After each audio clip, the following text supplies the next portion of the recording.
जैसे ही मेरे केशव ने सुना और मौरवी देवी ने सुना, वो आ करके मेरे गोविंद के चरण स्पर्श करती है और मेरे गोविंद ने भी ये आशीर्वाद दिया कि तुम एक ऐसे पुत्र को जन्म दोगी जिसको युगों युगों तक याद रखा जाएगा, जिसकी पूजा की जाएगी। मैं तुम्हें ये आशीर्वाद देता हूं। अब देखो, केशव ने आशीर्वाद पहले किसे दिया था? कामकंटकटा को। बाद में घटोत्कच मिलते हैं। तो तब केशव कहते हैं कि हे युधिष्ठिर भैया, मैंने वो युद्ध को विराम किया, वहां से द्वारका गया और द्वारका से मैं इंद्रप्रस्थ आ गया। मैं इसी उद्देश्य से यहाँ आया था कि आपसे मिलने घटोत्कच आ रहा है, इस बात का मुझे ज्ञान था और इसीलिए मैं यहाँ आया हूँ कि इसके लिए एक सुयोग्य कन्या है जिसका नाम कामकंटकटा है। तो आपको करना क्या है? कामकंटकटा से अब इसका विवाह कराना है। तो जैसे ही पांडवों ने सुना कि कामकंटकटा हमारी पुत्र वधू बनने जा रही है, उनके घर में उत्सव की तरह माहौल हो गया। पर मेरे केशव ने कहा कि इसमें थोड़ी सी समस्या है। अब जैसे ही समस्या का नाम सुना तो मेरे केशव ने कहा कि समस्या? युधिष्ठिर ने कहा समस्या क्या है? बोले समस्या ये है कि कामकंटकटा ने ये संकल्प लिया है कि मैं उससे शादी करूंगी जो मुझे प्रश्नों के जाल में उलझा देगा और मुझसे युद्ध करके मुझे परास्त कर देगा। अब जैसे ही ये सुना, युधिष्ठिर ने अपने सर पे हाथ लगा लिया और कहा कि हे केशव, ये आप कैसी बात कर रहे हो? तो केशव कहते क्यों, क्या हो गया?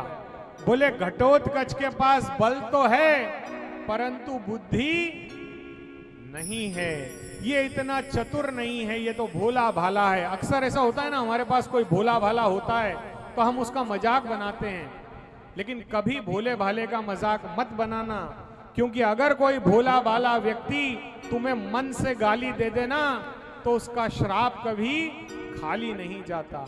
हमें कभी भोले को नहीं सताना चाहिए। तो अब भीमसेन ने कहा मैं तो भोला था ही, मेरा बेटा भी भोला ही हो गया। बोले बल तो प्रभु हमको बहुत दिया परंतु ज्ञान हमें नहीं दिया। होता है ना, कई लोग बलशाली होते हैं, वो लोग दिल से काम करते हैं, उनके पास दिमाग नहीं होता। तो वही हाल इनका था। तब अर्जुन कहते हैं जब केशव को मां कामाख्या ने कह दिया है कि ये तुम्हारी पुत्र वधू बनेगी, तो इसमें संशय की क्या बात है भीम भैया, आप क्यों चिंता करते हो, वो कैसे भी बनेगी। अब भीम कहते हैं हाँ, अगर केशव ने कहा है तो ये बात सत्य ही होगी। तब घटोत्कच मुस्कुराए और वापस भगवान श्री कृष्ण के चरण पकड़ लिए। देखो होता यह है कि जब हमारे में बल ना हो तो हमें क्या करना चाहिए? चरण पकड़ लेने चाहिए। अक्सर ऐसा होता है ना, सास बहू पति पत्नी तनाव होता है हर बार, तो उसमें यह होता है कि जब तनाव होता है, झगड़ा होता है, तो हम क्या करते हैं? अकड़ते हैं। हमें क्या करना चाहिए? उसी समय चरण पकड़ लेने चाहिए। भाई तू जीता और मैं, जैसे ही आप शरणागति में चले जाओ आपकी समस्या का निवारण हो जाता है। तो घटोत्कच जी उनके चरणों में गिर पड़े। तब मेरे केशव ने कहा कि घटोत्कच तुम एक काम करना, जब तुम जाओगे कामकंटकटा के पास तो तुम मेरा स्मरण कर लेना और मेरे स्मरण की वजह से मैं तुम्हें ऐसी बुद्धि प्रदान करूंगा जिसका तोड़ संसार में किसी के पास नहीं होगा। और जैसा ही ये सुना, घटोत्कच मुस्कुराए और वहां से निकल पड़े प्रज्ञ ज्योतिषपुर की ओर। लेकिन जब कोई ससुराल पहली बार जाता है तो अकेला जाता है क्या? एक दो को साथ ले जाता है। तो वो अपने दोस्तों को साथ में ले गए। उनके मित्रों का नाम था महोदर, और सूर्याक्ष एवं बालाख्य, ये 3 परम मित्र थे। अब पहली बार ससुराल जा रहे थे तो अच्छा तैयार हो गए, मेकअप शेकअप सारा हो गया, ड्रेसिंग पूरी जोरदार हो गई और वायु मार्ग से ये पहुंचे प्रज्ञ ज्योतिषपुर। और देखते क्या है कि प्रज्ञ ज्योतिषपुर का बहुत बड़ा गार्डन था और वहां पर 1000 मंजिला बिल्डिंग थी। आज बुर्ज खलीफा वाले बोलते हैं कि हमने 200 माले की बिल्डिंग बनाई है। कितने? 200 फ्लोर का कुछ है वो बुर्ज खलीफा। और आपको पता है हमारी काम कंटकटा देवी कहां रहती थी? 1000 मंजिल की बिल्डिंग पे। कितनी? 1000। ये मैं नहीं बोल रहा हूं, आप स्कंद पुराण में पढ़ सकते हो, इसका प्रमाण है मेरे पास। देखिए आज इंजीनियर हुए हैं तो 100 मंजिल की बिल्डिंग बनाना संभव नहीं है। और उस समय पर उस युग में, द्वापर युग में 1000 फ्लोर की बिल्डिंग हुआ करती थी, क्योंकि सारे लोग हवा में उड़ के जाते थे, लिफ्ट हुआ नहीं करती थी। उनके पास कौन सी शक्ति थी? वायु से उड़ के जाने की। तो 1000 फ्लोर की बिल्डिंग को देखते हैं और वहां पर एक राक्षसी पहरे पर थी, उसका नाम था कर्ण प्रवर्णा। घटोत्कच जी जाते हैं और उससे कहते हैं कि हम आपकी युवरानी से मिलने आए हैं, क्या हम उनके दर्शन कर सकते हैं? तब उन्होंने कहा कि देखो आप आए तो हो, लेकिन क्यों मिलना चाहते हो?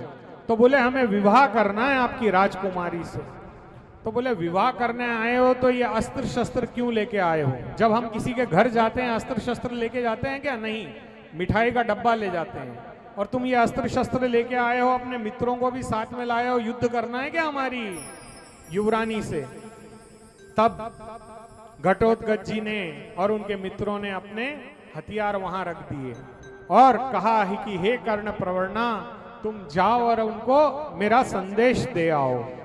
अब कर्ण प्रवर्णा जाती है पेंट हाउस, जो आजकल होता है ना पेंट हाउस, उस गार्डन में युवरानी जी बैठी होती है और वहां पर ये पहुंचती हैं। देखिए हाउसफुल हो चुका है, लेकिन जो वृद्ध महिलाएं हैं उनसे निवेदन है कि उन्हें थोड़े उच्च स्थान पर बिठा दें। माता जी आप नीचे मत बैठिए, वहां बैठ जाइए। तो हुआ ये कि ये ऊपर जाती है और कहती है कि आपसे विवाह करने के लिए कोई सुंदर युवक आया है।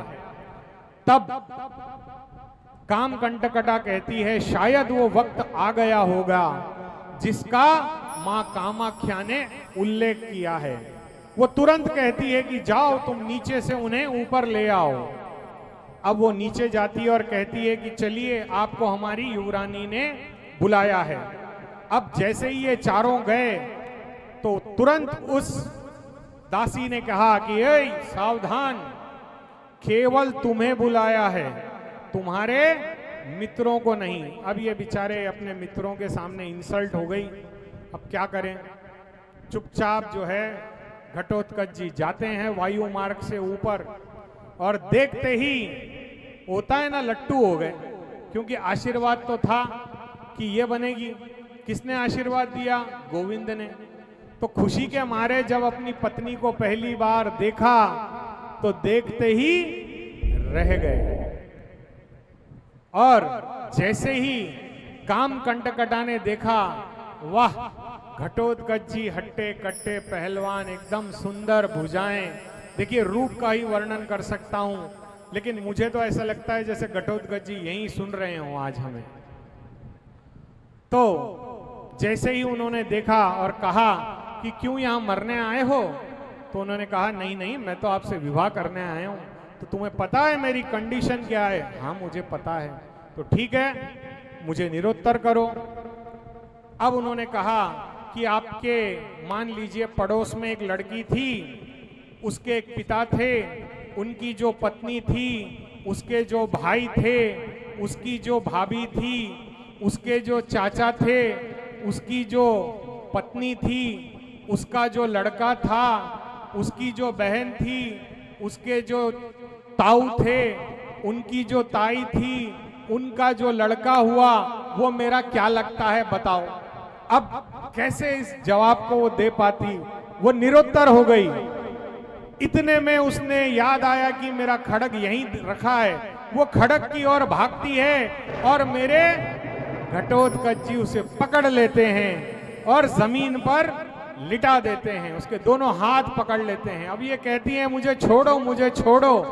अब डराने के लिए मेरे घटोत्कच ने चाकू निकाला और उसकी नाक पे लगा दिया। औरत की सबसे ज्यादा क्या चीज होती है उसकी प्यारी, इसीलिए नाक में क्या पहनी जाती है, क्या बोलते हैं उसको, हाँ नाक पे पहनी जाती है। आंख पे भी पहन सकते हैं ना, आजकल फैशन में पहनते हैं, वो बात अलग है, लेकिन कहां पहनी जाती है नथ, अपनी नाक पर। तो उन्होंने क्या किया, चाकू उसकी नाक पर लगा दिया और मैं बोले अब मैं काटूंगा इसे। तो तब काम कंटकटा कहती है, हे प्राणनाथ तुम अपनी प्रियसी की नाक काटोगे। अब जैसे ही उसने ये कहा कि प्राणनाथ, तो मेरे घटोत्कच जी ने अपना चाकू फेंक दिया। वो तो डराने के लिए निकाला था। वो उठाए उसे और वो उसे देखते हैं और ये इन्हें देखती हैं। बड़ा ही मनोरम दृश्य था। दोनों ने एक दूसरे को देखा और कहा कि तुम मुझे पति रूप में स्वीकार करती हो। तब मां काम कंटकटा ने कहा कि हाँ मैं स्वीकार करती हूं, चलो हम विवाह कर लें। आजकल होता है ना, लड़का लड़की राजी तो क्या करेगा, देखो तब मेरे घटोत्कच जी ने कहा अरे मैं ऐसे कैसे तुमसे विवाह कर लूं, मैं विवाह तब करूंगा जब पंडितों की आज्ञा होगी, जब सही मुहूर्त होगा, मेरे माता पिता उस विवाह में सम्मिलित होंगे, सारे 16 संस्कार किए जाएंगे, तब मैं तुम्हें पुत्र वधू के रूप में स्वीकार करूंगा। और